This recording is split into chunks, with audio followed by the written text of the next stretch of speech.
O tema que me proponho a falar à igreja na manhã desse dia, bem que poderia ser utilizado para uma conferência teológica, um congresso de teologia. Pode pôr, por gentileza? O rosto da igreja contemporânea. Esse é o tema que pretendo falar-lhes na manhã desse dia. O rosto da igreja contemporânea. Mas eu estou com uma dificuldade.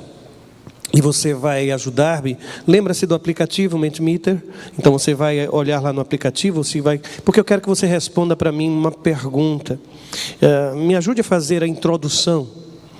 Porque eu queria que você respondesse a seguinte questão: qual dos discípulos de Jesus melhor representa a igreja contemporânea? Qual dos discípulos de Jesus? Qual o discípulo de Jesus que melhor representa a igreja contemporânea? Pode pensar nos apóstolos, pode pensar em algum discípulo de Jesus ao longo do Novo Testamento, e aí você vai responder a pergunta. O código vai ser colocado?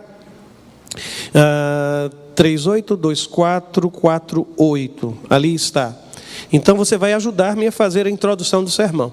Eu queria saber, quando você pensa na igreja contemporânea e pensa nos discípulos de Jesus, os apóstolos do Senhor, qual é a figura que você considera, talvez com as características mais parecidas com a igreja em nossos dias? Qual deles? E já pode começar a colocar as respostas, que elas virão em forma de nuvem, e assim a igreja vai ter a possibilidade de apresentar a sua resposta. Consegue colocar? Ok. Isso. Paulo parece que está sendo preferido por muitos dos irmãos. Nenhum. Esse nenhum eu não conheço ainda não, né, irmãos? Nenhum deles. Provavelmente, talvez aí esteja uma palavra... Judas. Judas apareceu, viu, irmãos? Como aquele que melhor retrate a igreja nos nossos dias. O nenhum está sendo esquecido. Pedro parece que está tomando mais... E o Judas continua lá, viu, irmãos? O Judas continua. Tomé. Talvez Tomé, por conta da sua dificuldade em acreditar, tempo de secularismo, materialismo, talvez. Pedro, talvez pela sua impetuosidade. Talvez tenha sido isso que levou algumas pessoas... Paulo, pela história de transformação. João. Eu pensei inclusive em João, especialmente na primeira fase da vida dele ao lado do Senhor. Confesso, porque ele revelou muita intransigência, não sei se você se recorda disso, mas Paulo permanece ali. Felipe está aparecendo lá em cima, talvez como evangelista. José, alguém colocou ali o nome de José. Judas, continua Judas ali. O João tornou-se, tem dois ali, um João com acento e um João sem acento. Jonas, foram buscar Jonas, irmãos. Foram buscar Jonas. Muito bem. Talvez por conta da história do grande peixe, não é, irmãos? Eu digo grande peixe porque no texto hebraico é grande peixe, viu? A ideia de uma baleia vem mais em função da tradução da Septuaginta, mas o texto em hebraico não. Paulo retomou o lugar e parece que ninguém vai tirar mais ele daqui não. Tomé e o tome sem o acento no E, mas está tudo certo, viu, irmãos? Está tudo certo. E o nenhum continua ali. O nenhum continua ali.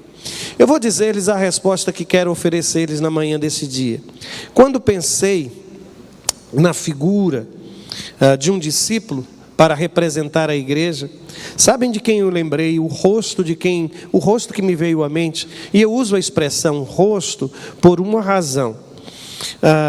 Existe uma história que circula, e eu não sei se ela é verdadeira, mas que dizem que na ocasião que foi pintada por Leonardo da Vinci a Santa Ceia, ele procurou durante algum tempo alguém para servir de modelo para a figura de Jesus, encontrou, mas o tempo passou e ele precisava pintar a figura de Judas, e o tempo passou e ele não conseguia encontrar, até que andando pelas ruas da cidade teria encontrado um homem que, segundo ele, tinha talvez as feições daquele apóstolo que traiu o Senhor.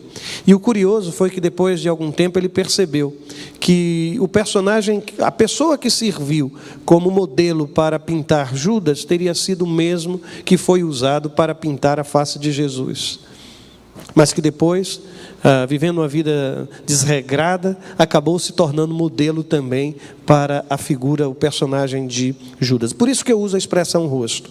Mas deixe-me dizer-lhes qual é a escolha que eu fiz. O rosto quase esquecido de um José, chamado José de Arimateia. José de Arimateia. E eu vou tentar explicar-lhes por quê. Quando você lembra de José de Arimateia, você se lembra do quê? O que fez este homem no Novo Testamento? Alguém lembra do que foi que ele fez? O corpo de Jesus, ele retirou o corpo de Jesus da cruz e colocou para ser no seu sepulcro. Lembram-se disso? Para ser sepultado no seu sepulcro. O interessante é que, mesmo para a igreja, e quem diz isso com uma propriedade muito... Eu, aliás, já falei sobre ele, o Tom Houston. Ele escreve sobre a figura de José de Arimateia, e ele faz uma observação que eu aplaudi de pé. Eu não fiz isso literalmente, não. Eu não fechei o livro e fiquei de pé e aplaudi. Mas tem coisas e declarações que eu escuto. Veja o que é que ele percebeu. Que mesmo a igreja primitiva acabou esquecendo a face de José. Ele faz menção, ele faz referência a um discurso de Paulo. Ele diz o seguinte, que quando Paulo está pregando, ele afirma simplesmente que os judeus, tirando-o do madeiro, puseram-no em um túmulo. E não diz que quem fez isto foi o José de Arimateia. O José de Arimateia. Por isso é que eu trato José aqui de uma forma carinhosa, dizendo que ele é uma dessas faces muitas vezes esquecidas do Novo Testamento, inclusive naquilo em que ele... Agora, eu não sei se já percebeu, mas os 3 evangelhos sinóticos, aliás, eles fazem questão de identificar a figura de José de Arimateia.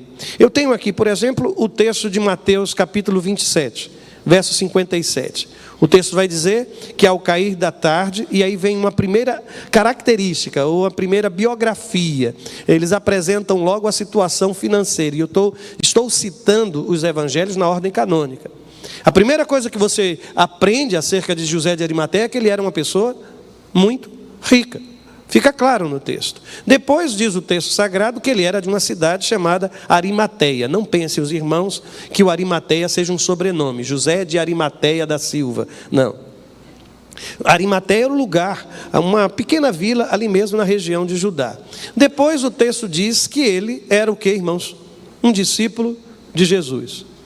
Só que eu continuei a ler o texto sagrado e acabei me deparando com a informação do Evangelho de Marcos.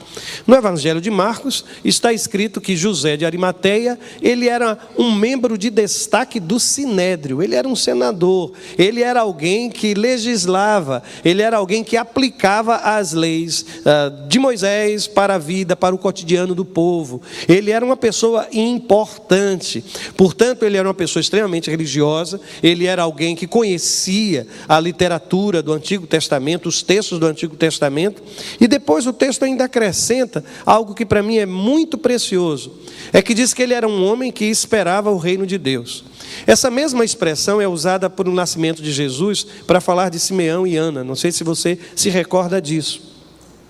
Quando a Bíblia diz que ele esperava o reino de Deus, ele esperava... O texto parece também sugerir que ele era alguém profundamente incomodado com aquilo que era a situação em que vivia o povo de Israel. Ele esperava a redenção, ele esperava a chegada do Messias, ele esperava que alguma coisa pudesse mudar. Ele era membro do Sinédrio, mas ele não estava satisfeito com a maneira como Israel vivia. Ele era alguém que tinha uma expectativa messiânica batendo extremamente forte em seu peito.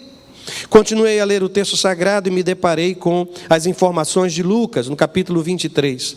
No capítulo 23 do Evangelho de Lucas, se quiserem saber precisamente os versos 50 e 51, o texto sagrado vai dizer que havia um homem chamado José, mais uma vez a informação de que ele era membro do conselho, que ele fazia parte, portanto, do conselho que legislava em Israel, o Sinédrio. Depois diz o texto sagrado 2 características de sua vida. Ele diz que ele era um homem bom e justo. A sua índole, o seu caráter, marcado pela bondade e pela justiça. Há uma informação preciosa. O Sinédrio julgou a causa de Jesus, mas o texto vai dizer que ele não tinha consentido na decisão e no procedimento dos outros.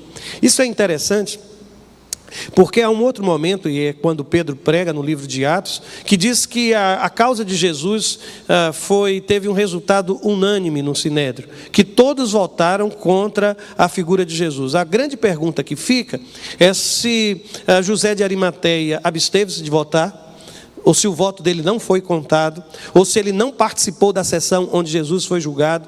Muitos comentaristas começam a tentar elaborar essa informação. Mas eu preciso que você tenha consciência de que ele era um discípulo de Jesus, um homem muito rico, um homem que ocupava uma posição social de destaque entre os judeus, mas que também não tinha consentido nem na decisão, nem no procedimento daquelas pessoas. E as outras informações que Lucas acrescenta, nós já vimos.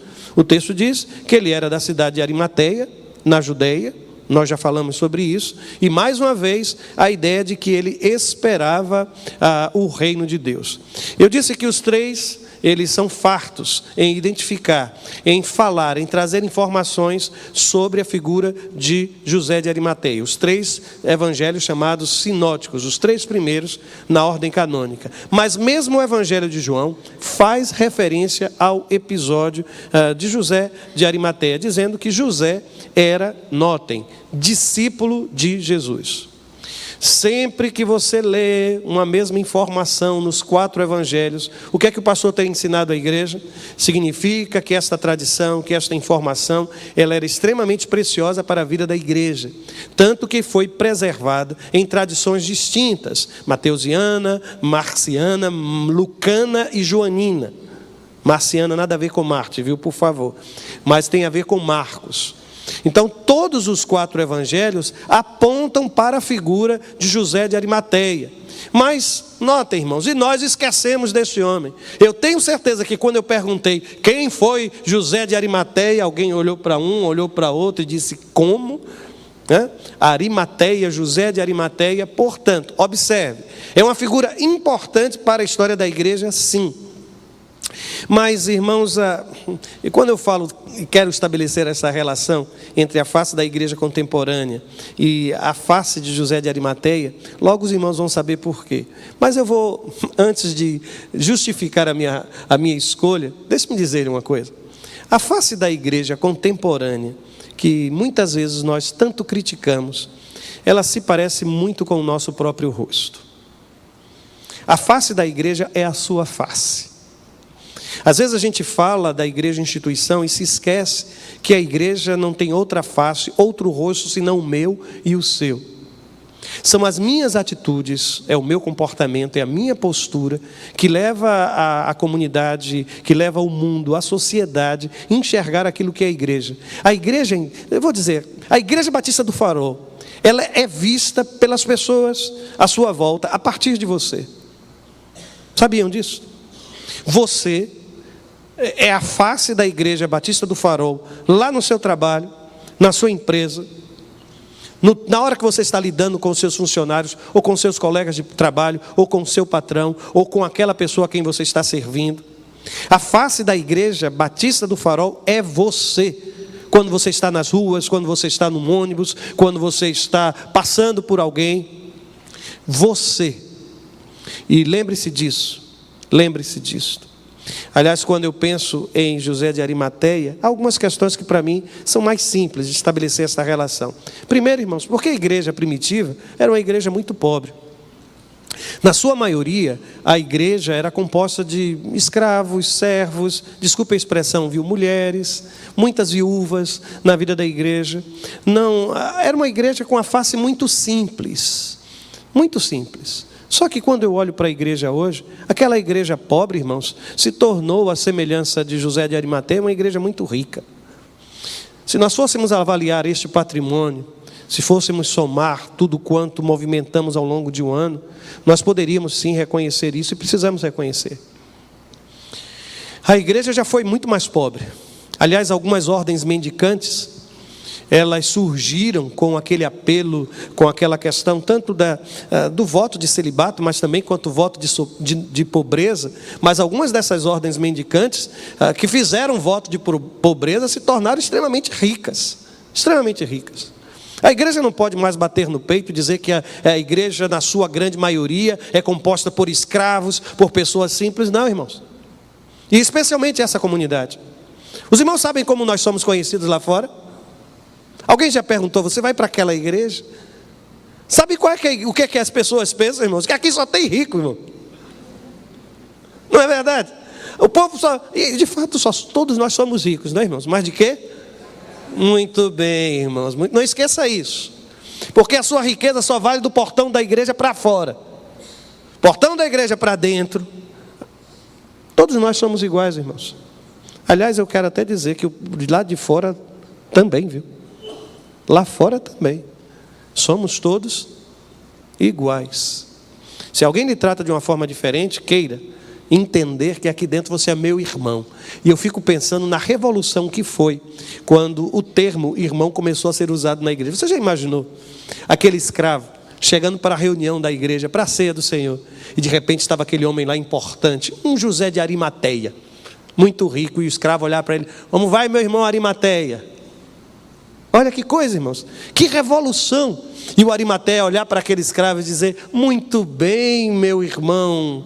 Vou dizer José também, viu, irmão? José, e os dois se abraçarem e partilharem do pão e recitarem aquilo que está escrito, que em Cristo Jesus não há nem pobre, nem rico, nem judeu, nem grego, nem macho, nem fêmea, porque todos nós somos um.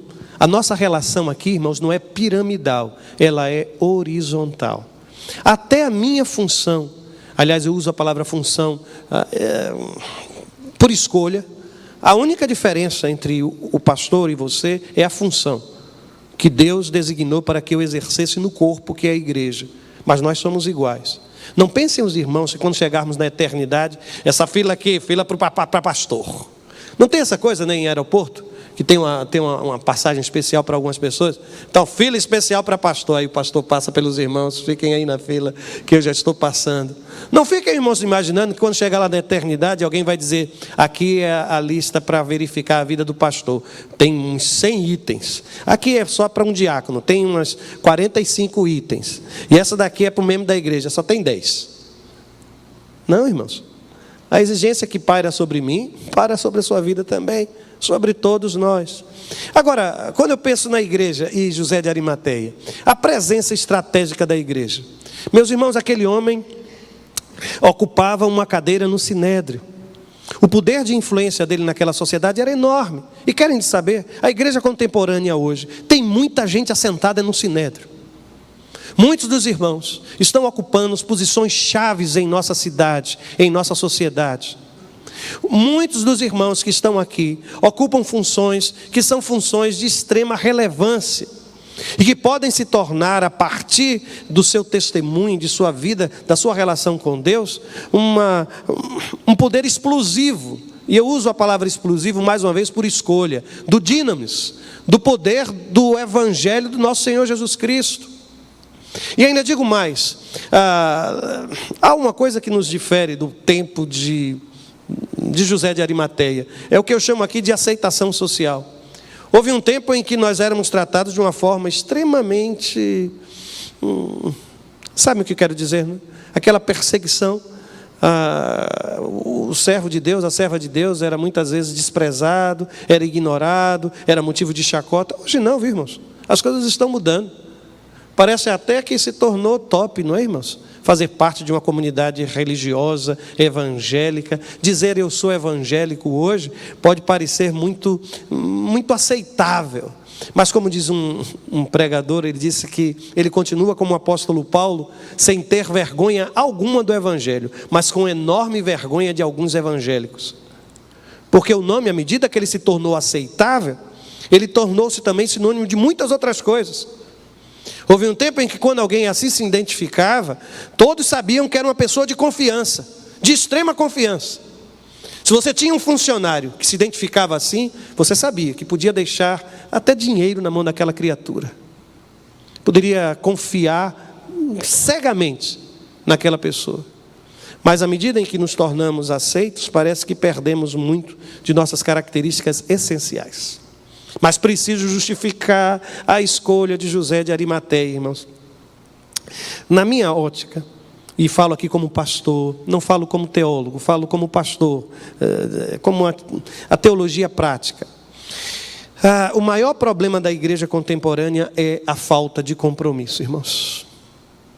Eu há pouco identifiquei José de Arimateia como um homem rico, membro do Sinédrio, um homem bom, um homem de caráter, um homem justo, um homem que não concordou com as decisões tomadas pelo Sinédrio, um homem que é identificado fartamente como discípulo de Jesus. Mas sabe o que é que me impressiona? Houve um texto que eu mencionei do Evangelho de João, que eu só mencionei a primeira parte do versículo 38, quando João, no capítulo 19, 38, vai dizer: José era discípulo de Jesus, mas o era secretamente, porque tinha medo dos judeus.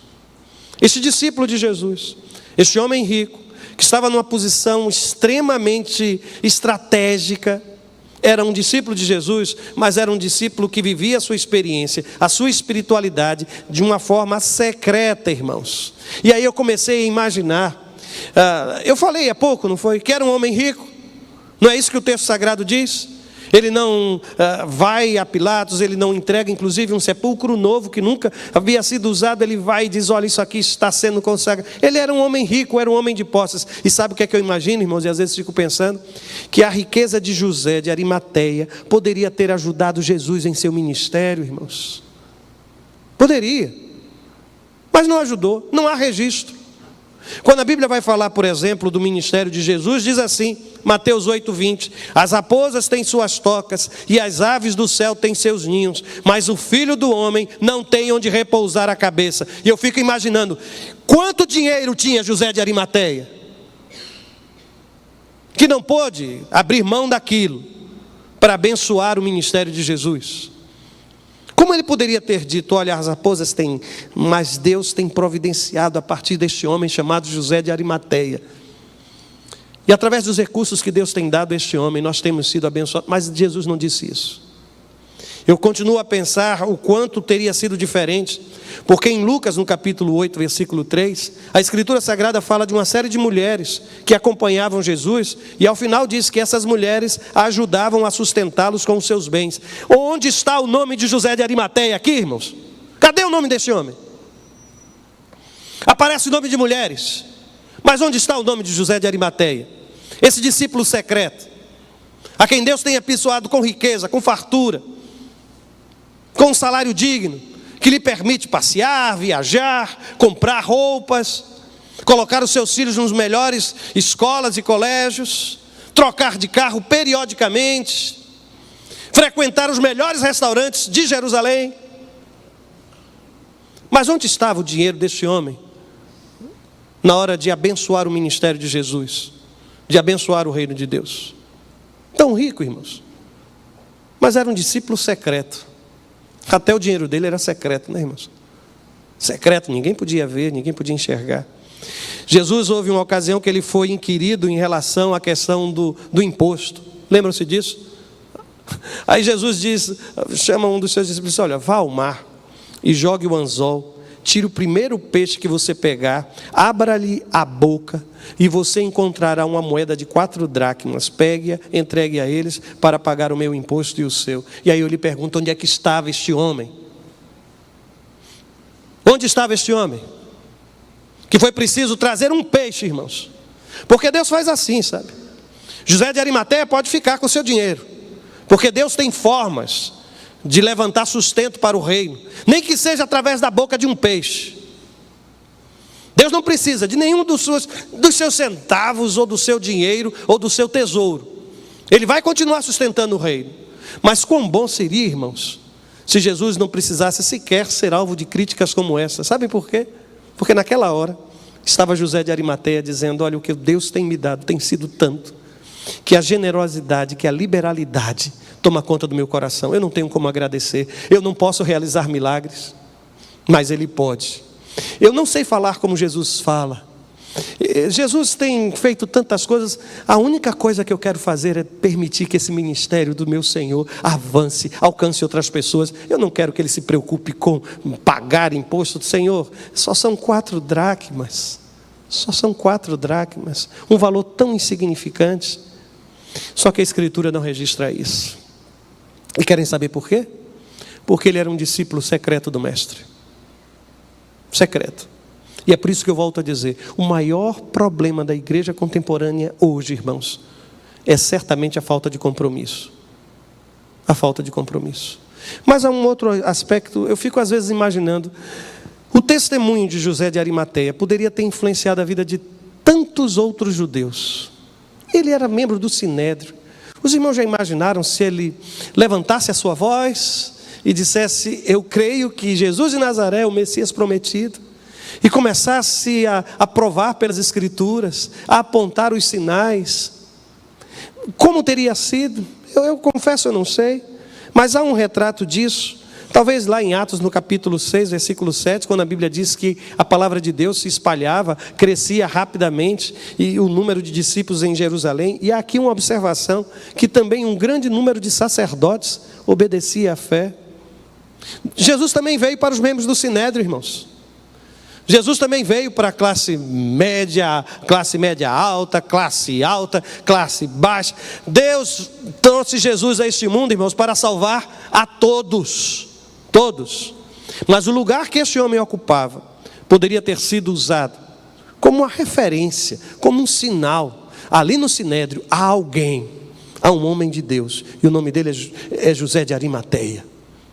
Ele tem discordado e tem discordado publicamente. Ele pode correr um sério risco? Pode, meu irmão, claro que pode. Ah, pastor, mas se ele fizesse isso, ele era um agente secreto de Deus infiltrado no Sinédrio. Deixa ele perguntar, quando foi que Deus chamou alguém para ser agente secreto, irmãos? Quando foi que isso aconteceu? Olha, eu estou lhe chamando para ser profeta, mas você não vai falar absolutamente nada. E há alguns discursos hoje que parecem favorecer isso. Olha para mim, para você e diz, olha, você só precisa viver o Evangelho. Tá, viver o Evangelho é uma parte da história. Mas eu sei de um Senhor que diz que eu preciso falar, porque se eu não falar, até as pedras vão clamar. E eu preciso falar com a minha vida, preciso falar com as minhas atitudes, com as minhas decisões, com as minhas palavras. Em tudo eu preciso estar propagando o nome do meu Senhor.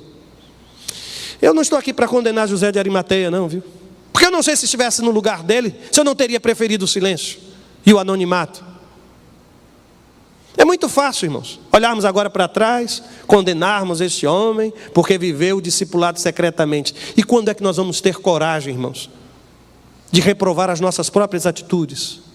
Quando estamos em grupos e começam a ser discutidos alguns temas, e são temas delicados, você sabe o que é que a Bíblia ensina, mas você se cala.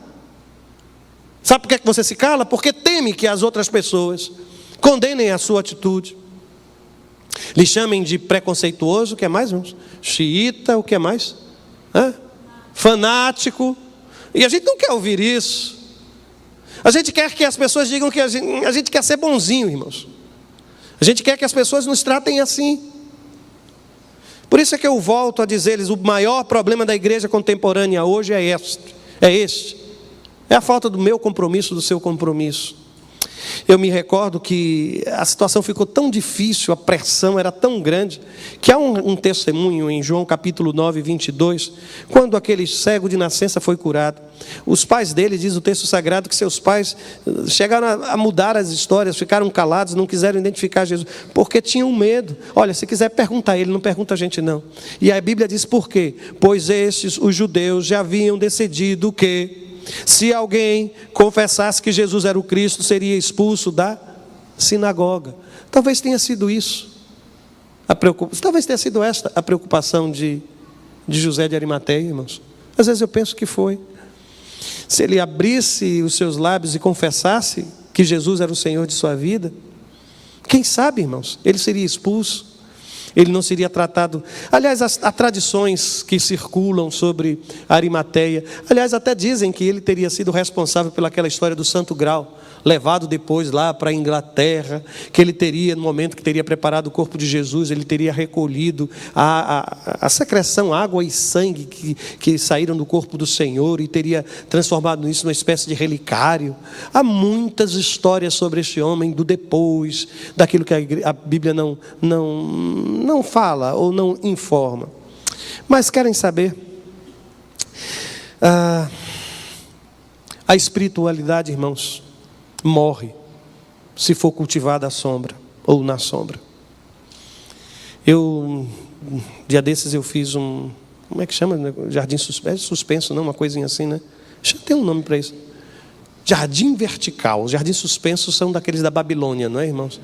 Porque eu sou assim, irmão. Quando eu faço uma coisa, eu já estou pensando lá numa das 7 maravilhas do mundo antigo, né? Mas foi um jardinzinho vertical, tinha uns pedacinhos de madeira. Mas a gente ainda não tem acertado muito bem nas plantas que a gente coloca ali. Você já percebeu que tem planta que detesta sol? E tem outras plantas que amam o sol? Tem plantas que são recomendadas para serem cultivadas em apartamento. Não é assim? Tem. Mas eu tenho aprendido que a espiritualidade, irmãos, ela não pode ser cultivada na sombra. Se for na sombra, no secreto, ela morre. Ela não floresce. Espiritualidade precisa ser colocada à luz do sol, irmãos. Debaixo da luz de Deus. É aquela história de que você não acende uma candeia para colocar debaixo do alqueire. Você coloca lá no velador.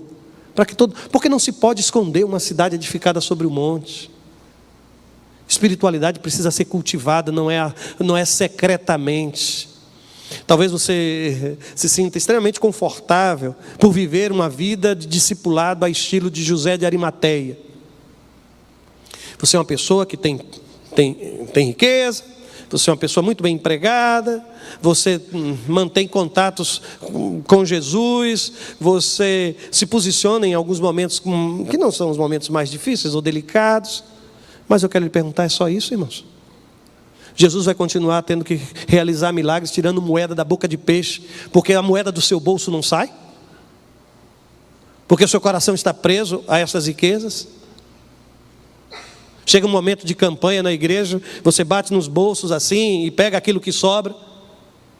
Não há o espírito daquela viúva, porque está pegado com isso, é isso?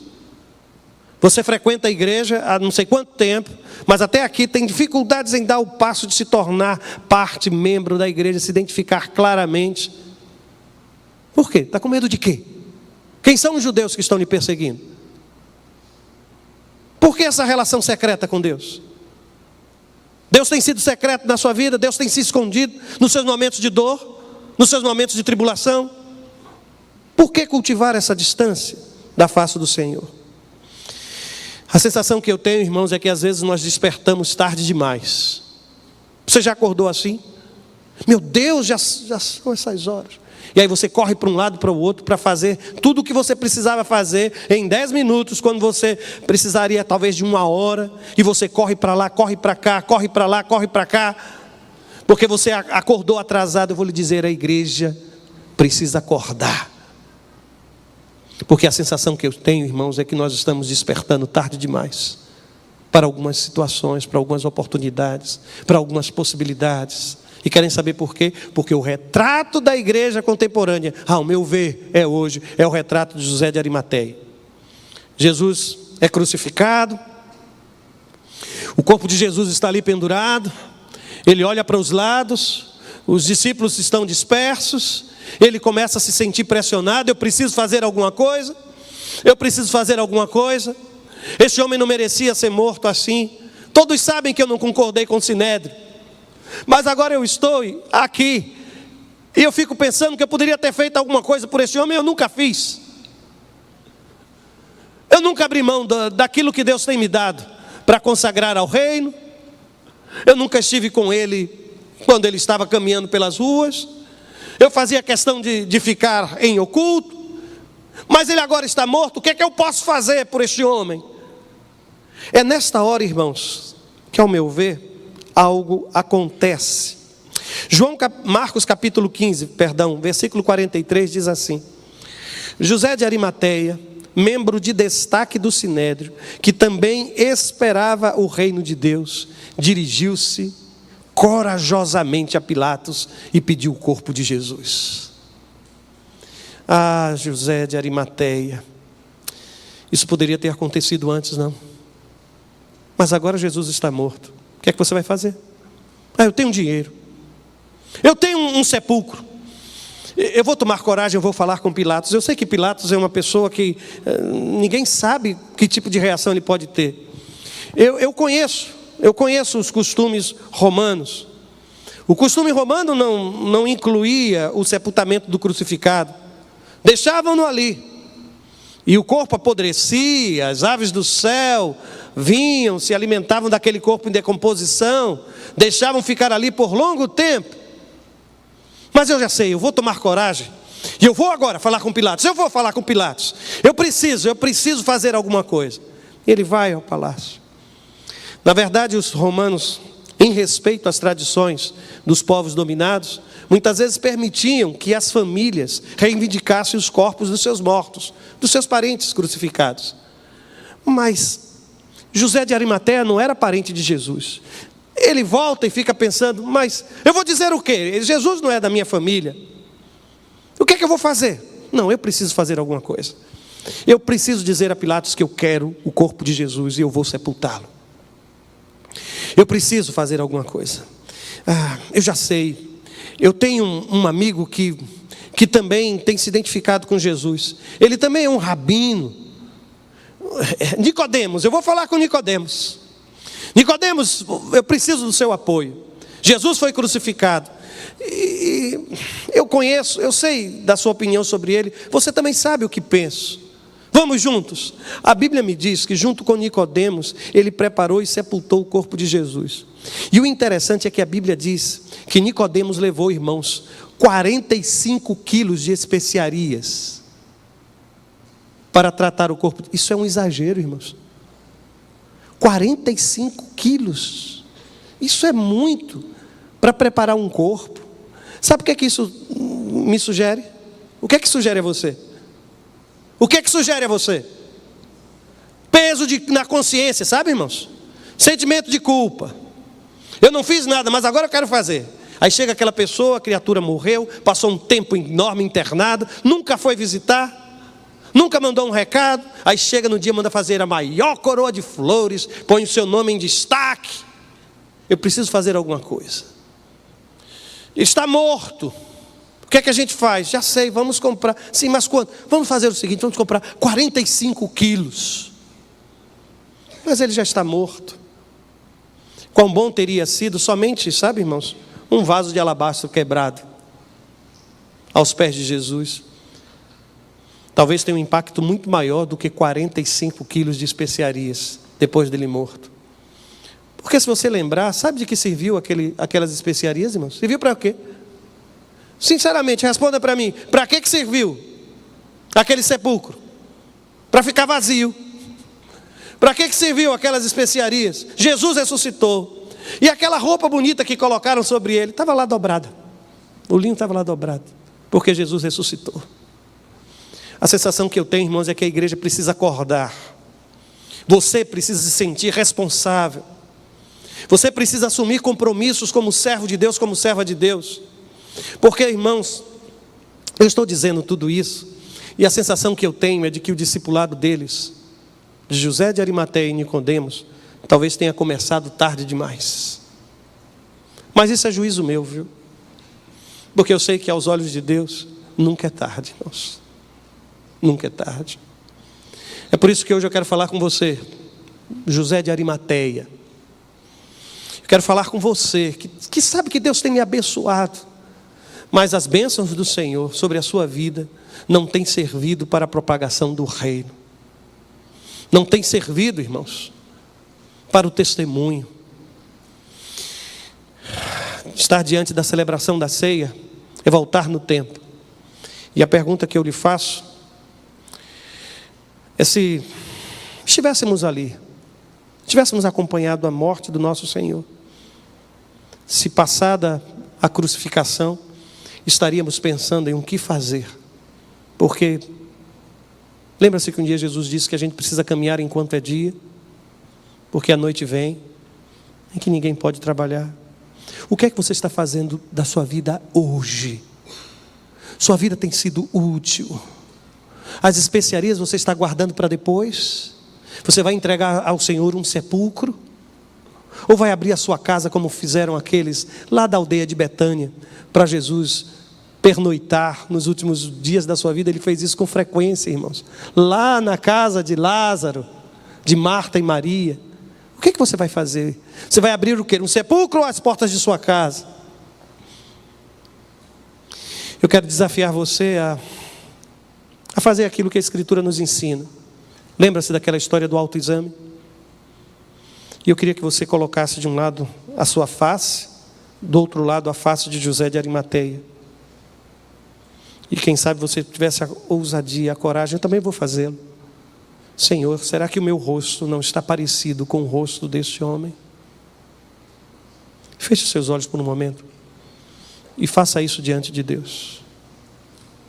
Tenha coragem para fazê-lo. Tenha coragem para fazê-lo.